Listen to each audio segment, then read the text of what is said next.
Hello friends, welcome to Sukanya's taste made. ഇന്ന് ഞാനിവിടെ ഉണ്ടാക്കാൻ പോകുന്നത് ചപ്പാത്തിക്കും പൊറാട്ടയ്ക്കൊക്കെ കഴിക്കാൻ പറ്റിയ ഒരു ബെസ്റ്റ് കോമ്പിനേഷനാണ് പനീർ ബട്ടർ മസാല. അപ്പോൾ അതെങ്ങനെ ഉണ്ടാക്കാമെന്ന് നമുക്ക് നോക്കാം. അതിനായിട്ട് ആദ്യം തന്നെ ഒരു പാൻ അടുപ്പിൽ വെച്ചിട്ട് അതിലേക്ക് 1 ടേബിൾ സ്പൂൺ ബട്ടർ ഇട്ട് കൊടുക്കാം. ഒന്ന് മെൽറ്റായി വരുമ്പോൾ 2 വലിയ സബോള അരിഞ്ഞു വെച്ചത് ഇതിലേക്ക് ചേർത്ത് കൊടുക്കണം. സബോള നമുക്ക് എങ്ങനെ വേണമെങ്കിലും അരിയാം, കാരണം ഇത് നമ്മൾ മിക്സിയിൽ അരച്ചെടുക്കാനുള്ളതാണ്.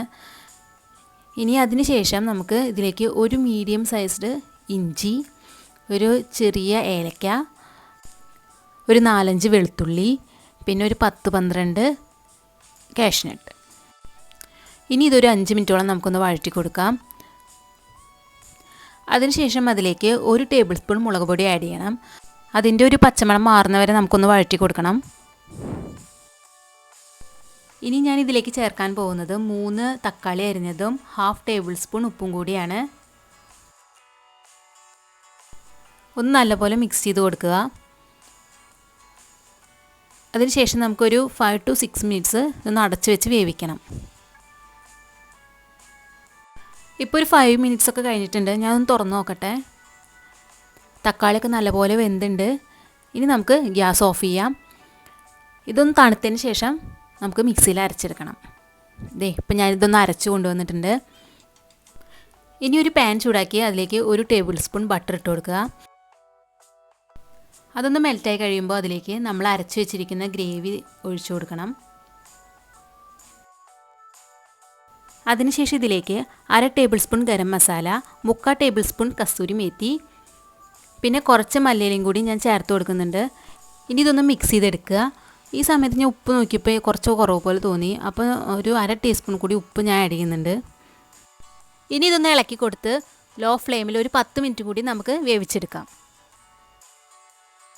ഇടയ്ക്ക് ഇതൊന്ന് തുറന്ന് ഇളക്കി കൊടുക്കണം, അല്ലെങ്കിൽ അടി പിടിക്കാനുള്ള ചാൻസ് ഉണ്ട്.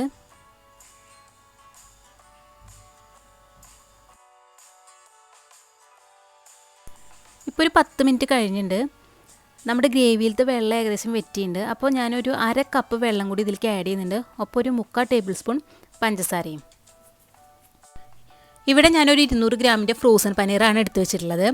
അത് ഇനി ഇതിലേക്ക് ആഡ് ചെയ്ത് കൊടുക്കാം.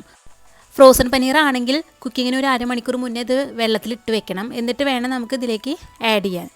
ഇനി വീണ്ടും നമുക്ക് ലോ ഫ്ലെയിമിൽ അടച്ച് വെച്ച് വേവിച്ചെടുക്കാം. ഇപ്പോൾ ഒരു 10 മിനിറ്റ് കഴിഞ്ഞു. നമ്മുടെ പനീറൊക്കെ നല്ല വെന്തുണ്ട്. അപ്പോൾ ഇത് മതി. ഇനി ഈ സമയത്ത് വേണമെങ്കിൽ നിങ്ങൾക്ക് കുക്കിംഗ് ക്രീം ആഡ് ചെയ്യാം. ഞാനിപ്പോൾ കുക്കിംഗ് ക്രീം ആഡ് ചെയ്യുന്നില്ല. ഇനി നമുക്ക് ഫ്ലെയിം ഓഫ് ചെയ്യാം. ഇനി ഒരു പാൻ ചൂടാക്കി അതിലേക്ക് 1 ടീസ്പൂൺ ബട്ടർ ഇട്ട് കൊടുക്കുക. ഇതൊന്ന് മെൽറ്റായതിന് ശേഷം ഇതിലേക്ക് ചെറിയ കഷ്ണങ്ങളാക്കിയിട്ടുള്ള അണ്ടിപ്പരിപ്പും മുന്തിരിയൊക്കെ ഒന്ന് ഇട്ട് കൊടുത്തൊന്ന് വറുത്തെടുക്കാം.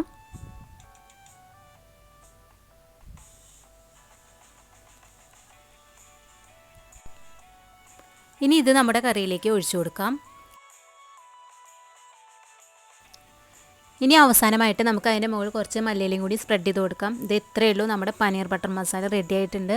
അപ്പോൾ എല്ലാവരും ഒന്ന് ട്രൈ ചെയ്ത് നോക്കണം, എന്നിട്ട് ഫീഡ്ബാക്ക് അറിയിക്കുക. അപ്പോൾ അടുത്ത നല്ലൊരു റെസിപ്പി ആയിട്ട് വരുന്നവരേക്കും എല്ലാവർക്കും ബൈ.